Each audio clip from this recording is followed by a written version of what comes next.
मेरा नाम शौकत है। असी दो भाई हाँ ते भाई आपो अपने शादीशुदा आपो अपने घरां च ने ते मेरी अम्मी भी कोई नहीं, अब्बू भी कोई नहीं ते मेरी भैन एक बेवा है, उन्होंने मैं घर रहना।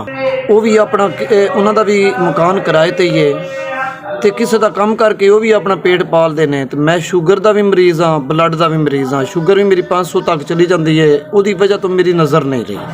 अगे मैं किसी की किराए ते रेहड़ी लैके काम शम करता सी, अगों मैं ज़्यादा तबीयत खराब होने नाल वो किराया मेरे ते ज़्यादा हो गया, वो अपनी रेहड़ी लैके चले गए। हुण कोई इस वक्त मेरे को ना कोई दवाई का कोई मसला है, ना मैं दवाई लै सकना, कुछ भी मैं नहीं कर सकता। तुहाडा 5000 दिता मैनू मिल गया है, शुगर ते और ब्लड प्रैशर की वजह तो मेरी नज़र टुर गई। इसका मैं मरीज़ हाँ, इसकी कोई दवाई लवांदा। तुहाडी बहुत बहुत मेहरबानी, तुहाडा बहुत बहुत शुक्रिया। तुहाडे कारोबार विच बहुत ज़्यादा अल्लाह पाक बरकत ता फरमान। अल्लाह तुहानू बहुत ही वड्डी जिंदगी देन, इंजी वसदे रहो।